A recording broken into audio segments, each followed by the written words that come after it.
On the other side of a storm is the strength that comes from navigating through it. Raise your sail and begin. Just because you're struggling doesn't mean that you're failing. I think sometimes people equate struggling with failure. It's not. It isn't even close. In fact, if you're struggling, it tells me that you're still in the game. We don't see these incredible opportunities first, because every opportunity that you and I have is surrounded by a problem. I've never gone to an opportunity that I didn't have to go to the door of problems first. So the next time you have an obstacle, a difficulty, an adversity in your life, don't allow the crisis to numb you. Be alive, learn, feel, fail, learn. That's what it's all about if you want to make this difficult time a good time. I just want you to know that there's a hero within you. I know there is. And during this tough time, let the hero out. Let people see the best of you, your highest aspirations. You be the one who's the lifter and the encourager.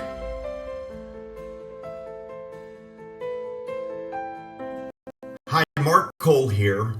In the 20 years that I have been working alongside John Maxwell, we have never seen a time as critical as this for values-based, people-centered leadership. John Maxwell says that crisis separates pretenders from players. Always has, always will. That's the purpose of the Leadership When It Matters the Most series. John Maxwell has felt that in a time like this, that we need to be offering value and extending opportunity for people that want to make a difference. You see, crisis requires leadership that gives context, leadership that will step up and lead. Now, our goal is today in this time, as you spend a little time with us, that we add value to you so that you will multiply value to others.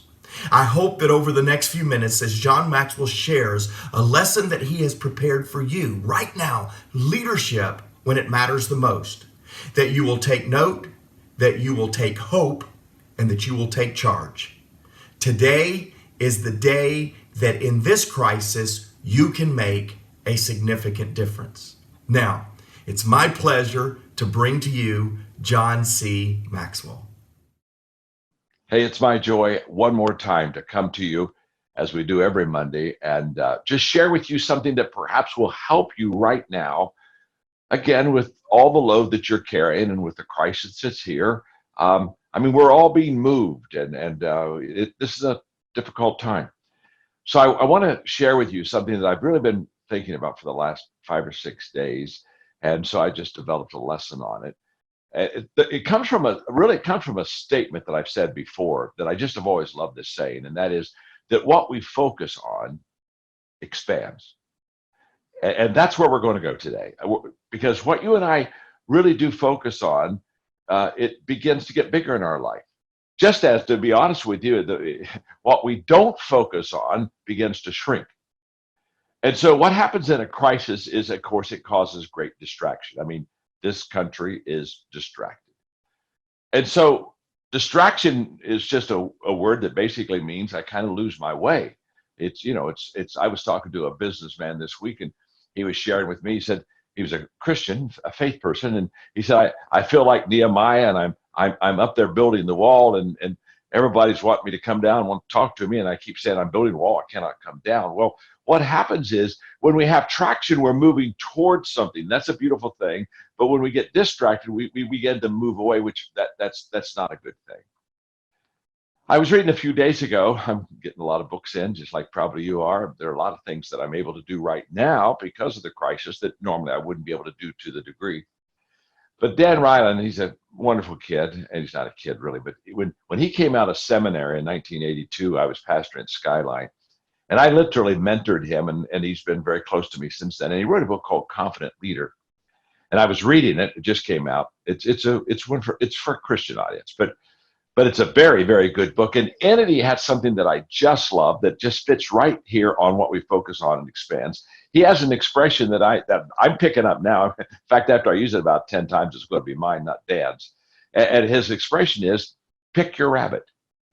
Now, he takes that expression, pick your rabbit, from the expression that we've all heard, that if you chase two rabbits, you don't catch either one of them.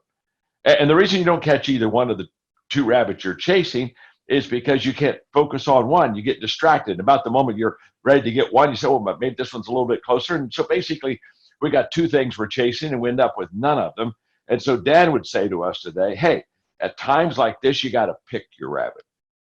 And my father, by the way, I just saw my dad last week. He's 98 and a half now, and had some good time with him. He's getting weaker, but about every time I think he's going to die and leave us, he comes back. So I call him Daddy Lazarus all the time, because I just say, Dad, you just keep coming back. But my father, when we were kids, whenever he had anything important for us, because my father was a big focus guy, he would look at us. He said, now that was important. Write that down. And so we'd write it down. But he wasn't content with us just writing it down. He'd say, oh, and by the way, put that in front of you. In other words, he wanted us not only to write it down, but he wanted us to put it, on our mirror in our bathroom or somewhere where we could constantly see whatever we had just written down. In other words, write it down, put it before you. Well, what I want to talk about today is, what do we put before us during this time? And what do we put behind us?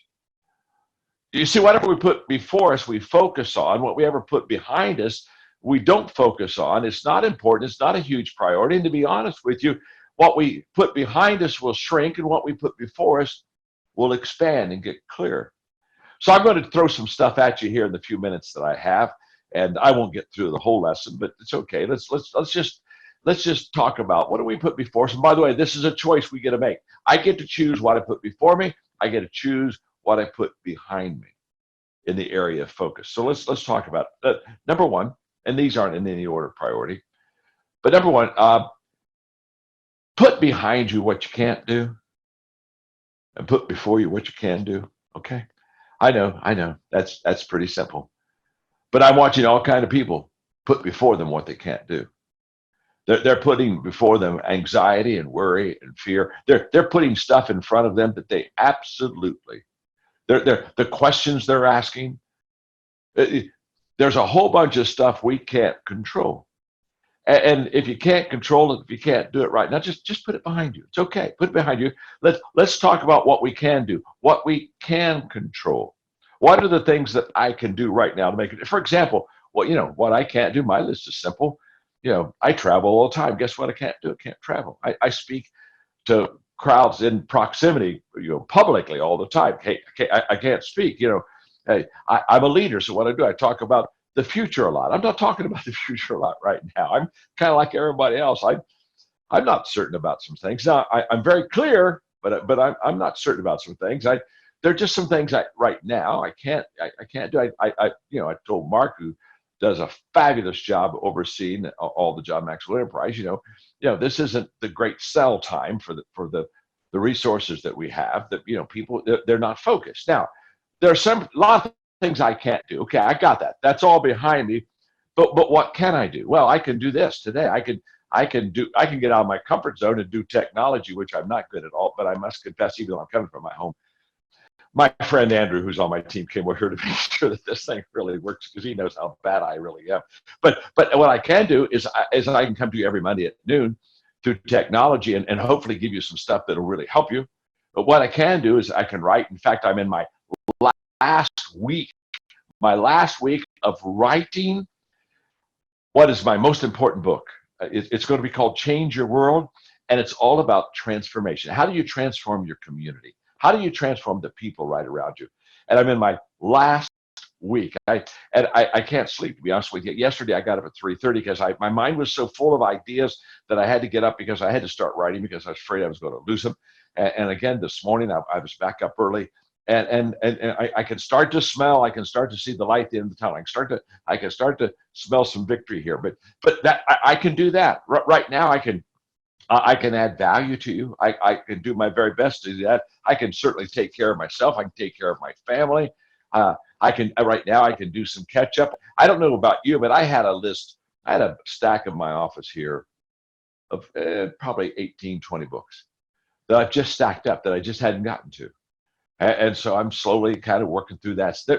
Okay, these are some things I can do. And there are a lot more. I don't need to go into that. Here's what I want you to understand. There are two expansion quotes. If you really want life and the good stuff to get in front of you and get clearer and bigger, there are two expansion quotes I want to give you. I already gave you one. What you focus on expands.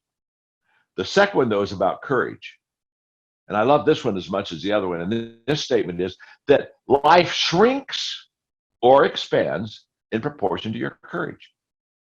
Now, what's beautiful is if we can get these two statements side by side, and they really are basically the same statements, what this really saying to us, I love this, is the fact that if we'll put before us the important things, and if we'll have courage to do them, all of a sudden, our world in front of us is just going to expand, get clearer, get better.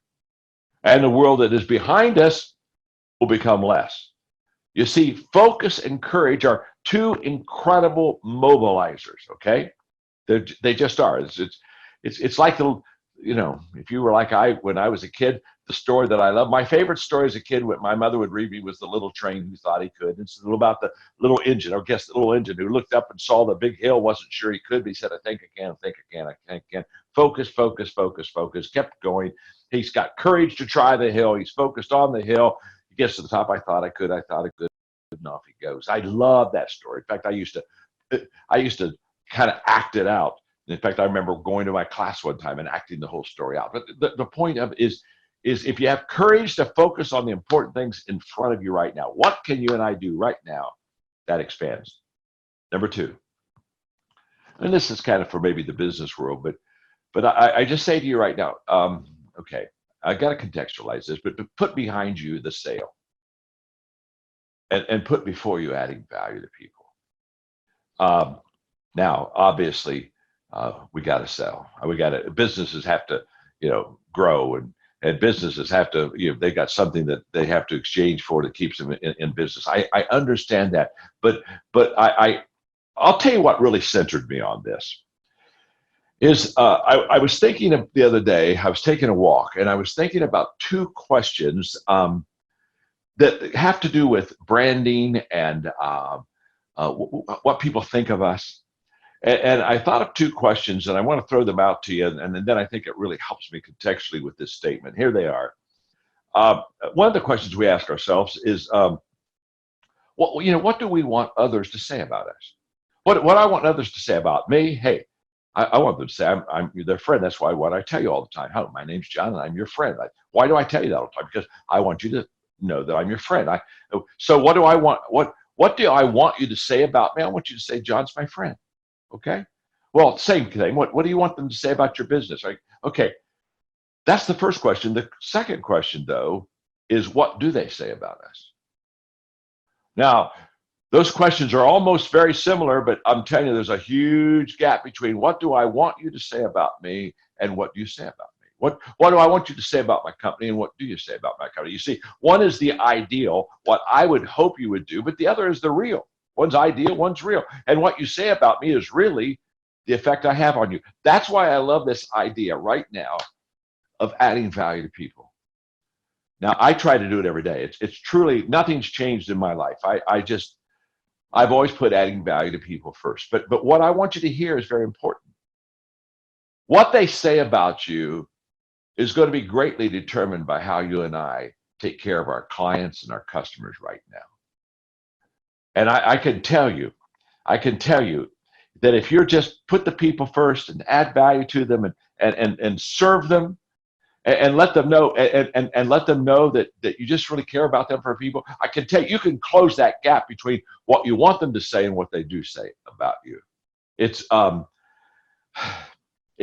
Zig Ziglar telling me when I was a kid, if you'll just add value to people, and if you'll put them first, they're going to take care of you too. And I bought into that then. I buy in it today. I buy into it today more than any other time. You see, as leaders, I think I got this from Kevin Myers. But as leaders, We want to constantly let our people know that we want more for them than we want from them.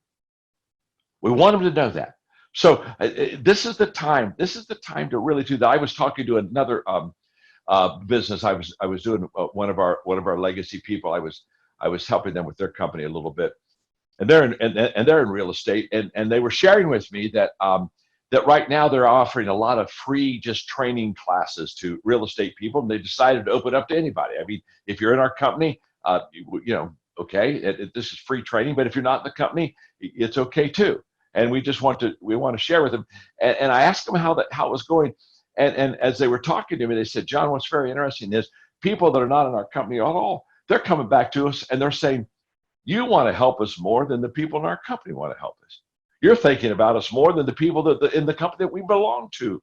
And I thought to myself, what a beautiful way to position yourself, to where they look at somebody that's not even the real estate company that they belong to, and they're saying, well, they're helping me more than my own company's helping me right now.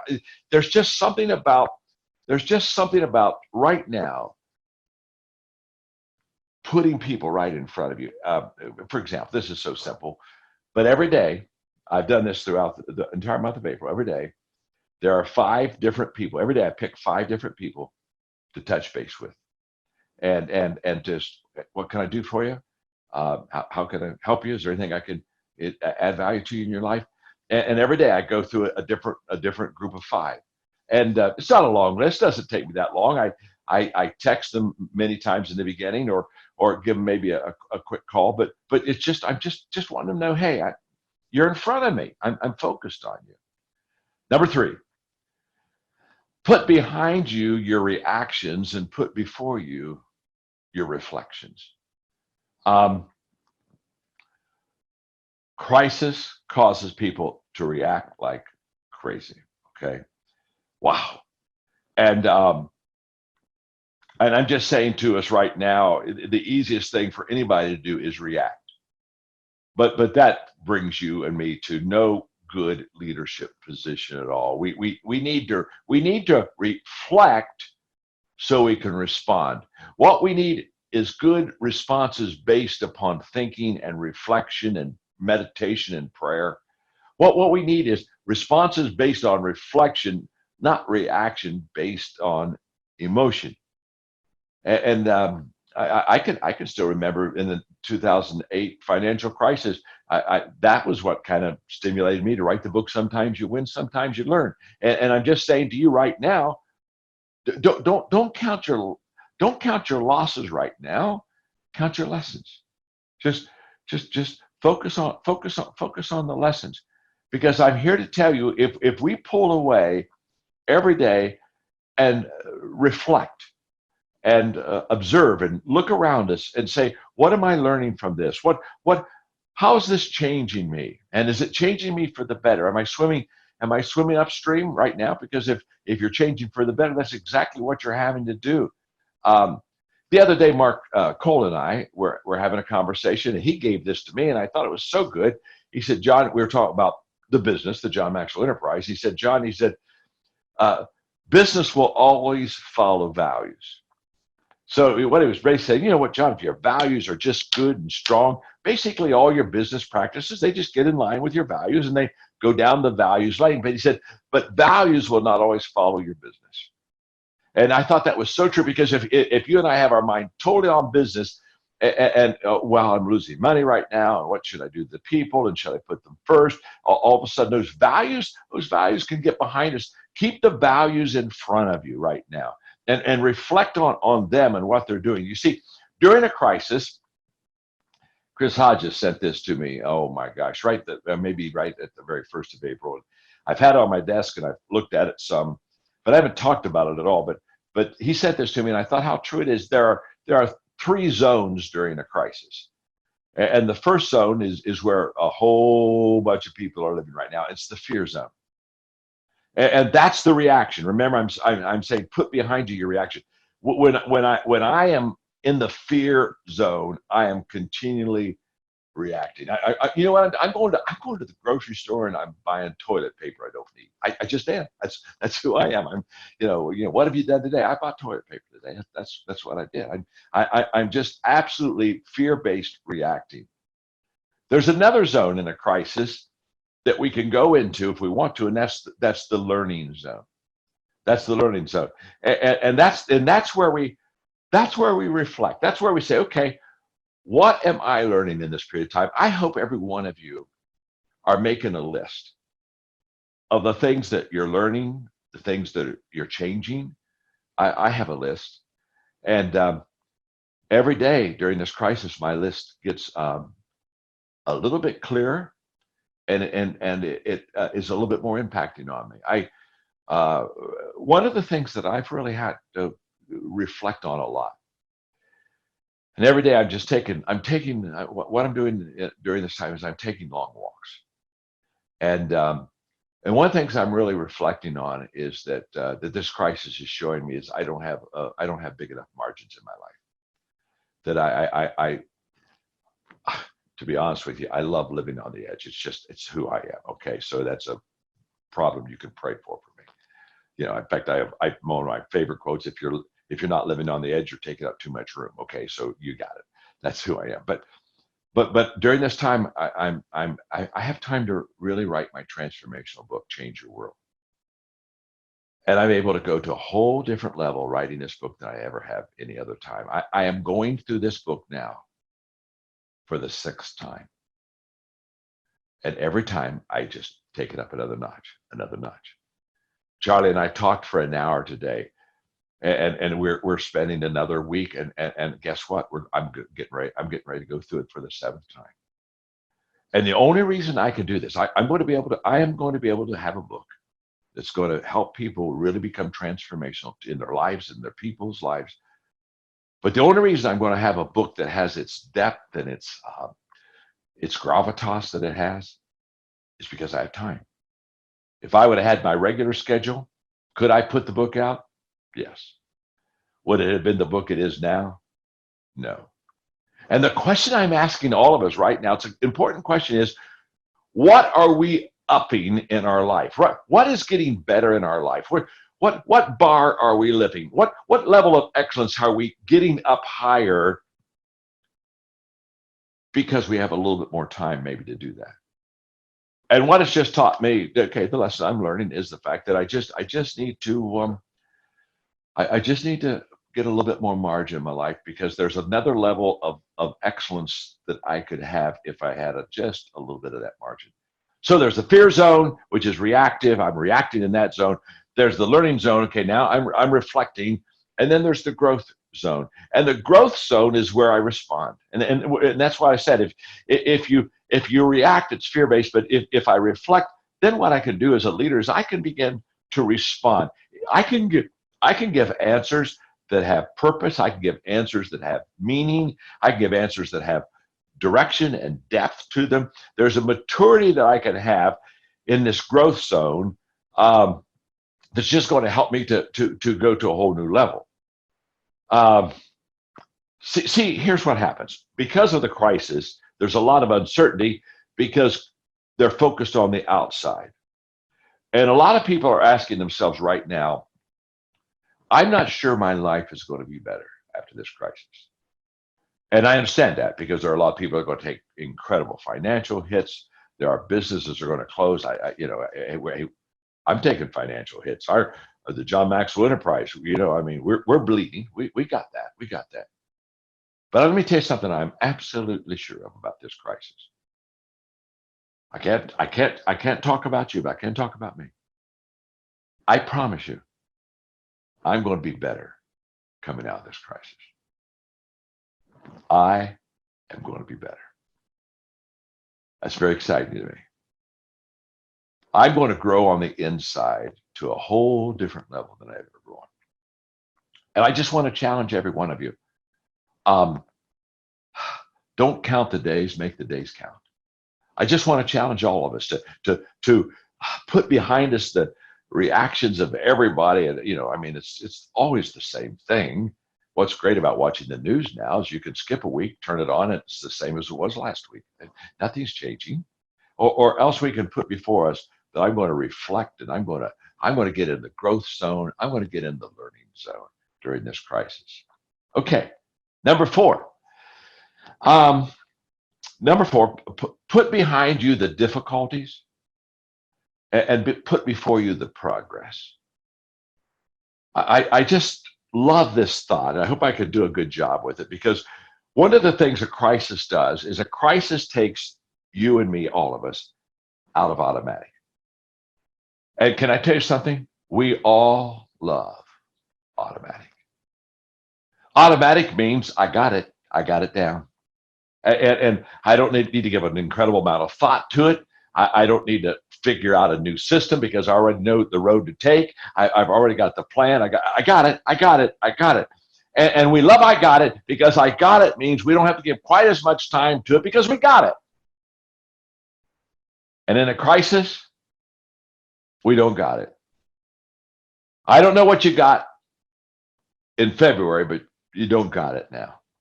One of the things I think that's healthy of this crisis, I think it brings to a great sense of humility to all of us, that we're not in control, that we don't always have answers, and we're not always the man. And I think that's just very healthy for me. I think it's healthy for you. I think it's healthy for all of us. And I just want to talk to you about the very fact that put behind you the difficulties and put before you the progress. So I'm going to come back to automatic in a moment, but let me just make sure I contextualize this right for you so you got it. Booker T. Washington said this. He said, success is not the position that you've arrived at. He said, success is what you had to overcome to get where you are today. So Booker T. Washington had this all down. He says, when you look at a person and where they have arrived, don't look at that and say they're a success. Look at what they had to overcome to get there. And what happens is the crisis has taken us out of automatic. Now, when we're in automatic, what happens to us? Well, when you're in automatic, when I'm in automatic, we're filled with assumptions. We literally live every day with assumptions. It's always been this way, and it always has worked this way, and so it's going to be this way. And so we just kind of go down this automatic assumption trail. Assumptions aren't good. Assumptions don't cause me to ask good questions. Assumptions don't cause me to think. Assumptions don't cause me to reflect. We all take assumptions for granted. And anybody that's in the assumption arena, we take them for granted. So what's happened is we've gotten knocked out of automatic. Crisis doesn't let us be in automatic. And so that what happens is we lose those assumptions. That's a good thing. The other thing that happens when we get out of automatic is we get kicked out of the very center of our comfort zone. We're kicked out. I mean, nobody right now is looking and saying, I'm right in the middle of my comfort zone. You see, we've been kicked out of that. And let me also tell you that when we're in automatic, we're not very adaptable. We're not very flexible. We're not in automatic. We're not very hungry. And this crisis has taken us out of automatic. When we're in automatic, let me tell you, we're going downhill in automatic. I teach that everything worthwhile is uphill. Let me tell you something. Uphill is not automatic. It's never been automatic. It's not going to be automatic. Downhill is. So when we're in automatic, there's this tendency for us to coast. We think we're a hotel room with a do not disturb sign on us. I mean, just kind of, I got it. Please don't disturb me. Wow. So put before you the progress you're making. Let me just say this. I can remember, most of you know that I was a pastor. And when I was in San Diego, we bought 80 acres of ground in Southern California, and we had to get it zoned. I cannot even go into that story because I just want to, it took us 11 years to get it zoned, and it cost us $8.5 million. Okay. Hundreds of meetings, ridiculous red tape. We had a black-tailed gnatcatcher that didn't even live on the property. It just landed on the property, and it was an endangered bird. We literally, just to show you the stupidity of people, we had to buy another plot of ground about a mile away, about the size of ours, as a resting place for the black-tailed gnatcatcher, since we would be disturbing the environment where the black-tailed gnatcatcher every once in a while landed. Now, you got to understand, during this time of 11 years of are we going to get the land or not, guess money for the land. In fact, I have to stand in front of the people and say, we need you to help us financially because the financial package was going to be so huge. I knew I had to get in front of it. And then I would say, by the way, the sacrifice you're making, we're not even telling you we can buy the land. We've got to get it approved. 11 years. Now, okay, just let me be me for a moment, and then I'll kind of go back into nice. If I'd have known that black-tailed gnatcatcher, that bird was going to cost us so much money and so much time, I'd have just gone out and shot the sucker. Honestly, hey, 2 years in prison, we could got on with our life. Okay, now listen to it. Okay, I'm just having fun with you. Relax, take a pill. Okay, here we go. This is important. I look back at my leadership during those years, and I can't show you the growth I had during the good times. I can show you growth. We had growth, but we raised $35 million. We were in midst of difficulty, and the progress we made, even though it was much smaller progress, was special ground to us because that was filled with blood, sweat, and tears. So put behind you the difficulties, because we all have them right now, the crisis, and put before you and appreciate and value the progress. The story I like to tell so often is I was at a conference. We had about 2,500 people listening to. I was doing a leadership conference, and a guy during the last break, I was signing books, came up to me, young kid, nice kid. And he just looked at me and said, I've been watching this. This is amazing. I'm learning all these leadership principles. Everybody's enjoying it. He said, I've decided I want to do what I want to do what you do. I said, that's great. I like that. I said, just have one question for you. Would you like to do what I did so you can do what I do? You see, that's the question. Some of you are going to come out of this time and you're going to have such respect for yourself. You know, I teach that respect is earned on difficult ground, that moral authority is given when you are leading people through highly difficult times. And when you come out on that other side, I just want you to know that your greatest days of growth, as far as what it does for you internally, are right now.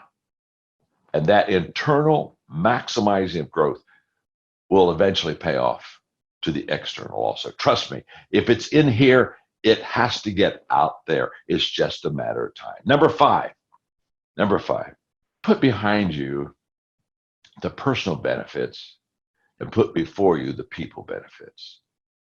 Now, this is kind of close to, put behind you the sales and put in front of you adding value to people, but there's a difference. And let me tell you why I give you this point, that put behind you the personal benefits. What am I going to get out of this? And put before you the people benefits. And that is the reason I'm giving you that thought is I was listening to Patrick Lencioni the other day. He has a new book out. It's a very good book called Motives. And Patrick said that the question of leadership is this: why do you lead? Now, if you've heard me teach on leadership, I talk all the time about how I like to go to a person and say, okay, why do you want to become a leader? And Patrick did such a succinct job on this. He said, I always want to know why you want to become a leader, because that's going to tell me everything I need to know about your leadership. And he said, basically, there are two reasons to become a leader. One is reward, and number two is responsibility. And he said, if you're a leader, that you're in it because of the perks of leadership. I mean, oh my gosh, if I lead, I get a parking place, I get a good office. If I lead, I get all the. If you're in it because of the perks of leadership, he said, during a crisis, you won't show up because the perks are gone.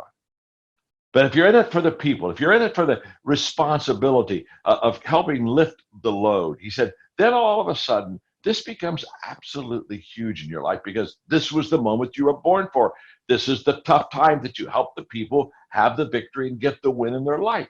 We've all heard the statement, minor surgery's on you and major surgery's on me. Same surgery, but it's minor if you're having it. It's major if I'm having it. Well, I'm saying put behind you. Let's just get behind us all the stuff that would benefit us right now, or what we want. And let's put rewards behind us, and let's put responsibility in front of us, because you see, leaders see more than others see, and they see before others see. I call that the leadership advantage. And that's a fact. But because I have that leadership advantage that I see more than you see and I see before you see, I either take that advantage and I put you before me and I serve you, or I take that advantage and I put me before me and I serve me. So put personal benefits behind, hey, put the people in front of you. Okay, I'm going to do one more. Wow. Okay, here's the last one. Okay, there are maybe 9 or 10 of them total, but let's see. I got 9 of them. You get 6 of them. Okay, but here's one that this is just really good. You know what I'm going to do? I'm going to come back to 6. I'm going to give you right now the other 3 because you're going crazy right now. You're saying, wait a minute, I'm getting 6 out of 9, and I know what melancholics do like that. So I'm going to give you the other 3. I just can't talk about it. But so you got your outline when you give to your people. I'm coming back to number 6. Number 7 was put behind you your feelings and put before you your values. You and I have to be value driven right now. Number 8, put behind you the future and put before you today. Now that this is, I wish I needed a little context there, but I'm just telling you the best clarity you have right now is today. There's a lot of uncertainty out there, and let's lead today. Today matters. And then the last point was put behind you complaining and put before you gratitude. Yeah, just put before you gratitude. It very simply right there, gang, is you just can't moan and lead at the same time. So who wants to follow a moaner? I mean, who wants to get up and say, hey, John's going to moan again today. Wow, won't this be a joy? I'm going to get inspired as he moans. Nobody knows the trouble I've seen. Nobody knows okay, here we go. So let me go back to the last point, and this is it. And that is I want you to put behind you who you were and put before you who you can be. I touched this a little bit earlier, but I'm coming back to it now. When I said at the end of this crisis, am I going to be better? That's the question. At the end of this crisis, are you going to be better? And when I do learning lunches, I've done learning lunches for 40 years. Once a month, take somebody out to lunch, buy them lunch, bigger, better, faster, smarter than me. I ask them questions. When I do learning lunches, I have 7 questions. And one of the questions I ask is, what is the most important lesson you've ever learned in your life? That really just helps me to know what they've gone through and how they've overcome it. Now, I've asked that question hundreds of times, and let me tell you something. I get different answers, but every answer I have gotten over 40 years comes out of the same setting, and this is what I don't want you to miss. If I were having a lunch, if I were having a lunch with you right now, it's just you and me, the 2 of us, and I ask you, what's the most important lesson you ever learned out of life? Here's what I know. When you gave me the lesson you learned would be out of a dark, difficult time in your life. 100%. I've never had anybody say, the most important lesson I ever learned in life was when I was on top of the mountain and everything was going wonderful and I was just being highly successful. No. They'll say, let me tell you something, John. And they'll take me to a valley. They'll take me to a dark time. They'll take me to a crisis. Because that's what awakens us. That's what gets our attention. That's what gets us out of automatic. We don't want to be an automatic. It gets us out of automatic, and all of a sudden we realize we aren't in control and we don't have those answers. And there's a sense of humility that comes in our life. And that's where we learn the greatest lessons of our life. By the way, wisdom isn't from somebody that just has a lot of knowledge and reads a lot of books. Wisdom always comes out of very dark, crucible times in a person's life. That's where wisdom is birthed. So what am I saying to you today? It's very simple. Many of us are going to look back and say, it was during the coronavirus that some things really began to change in my life, some values, some priorities. I kind of had a little bit of time to kind of readjust and adjust and make those changes. And that's what I want for you. So what you focus on expands. I love this visually. Put the things you need to look at before you. Put the things that are just going to weight you down and not get you where you want to go. Put them behind you. And God bless you. I hope you've enjoyed this lesson.